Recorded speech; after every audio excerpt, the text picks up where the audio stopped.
અંકલેશ્વર શહેરમાં ઝડપાયેલા 1.32 લાખ દારૂ પ્રકરણમાં કુખ્યાત બુટલેગર સજ્જદ ઉર્ફે સુજાત ખાન પઠાણની ધરપકડ બાદ રાજ મોહમ્મદ ઉર્ફે ગોલીનું નામ બહાર આવતા પોલીસે ધરપકડ કરી કાયદેસરની કાર્યવાહી હાથ ધરી છે।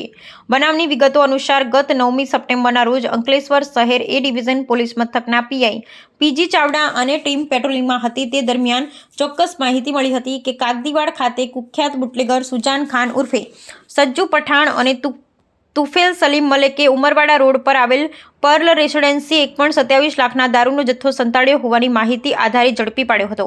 જે વખતે પોલીસે અરબાઝ અસલમ શેખ અને મોહમ્મદ અશદ અસલમ શેખને ઝડપી પાડ્યા। જે બાદ પોલીસે તુફેલ અને સજ્જુ ઉર્ફે સુજાત ખાન પઠાણની પણ પોલીસે ધરપકડ કરી હતી। તેમની પૂછપરછમાં મદદગારીમાં રાજ મોહમ્મદ ઉર્ફે ગોલી રફીક શેખ નામ સામે આવ્યું હતું, જે છેલ્લા 4 વર્ષથી નાસ્તો ફરતો હતો, જે ગત રોજ અંકલેશ્વર શહેર પીજી ચાવડાના માર્ગદર્શન હેઠળ વોન્ટેડ આરોપીને ઝડપી પાડવાની કવાયત શરૂ કરતા ચોક્કસ હ્યુમન ઇન્ટેલિજન્સ અને માહિતી આધારે દારૂના કટિંગ અને સંગ્રહમાં મદદગારી કરનાર રાજ મોહમ્મદ ઉર્ફે ગોલી રફીક શેખને પોલીસે રંગે હાથ ઝડપી પાડ્યો હતો।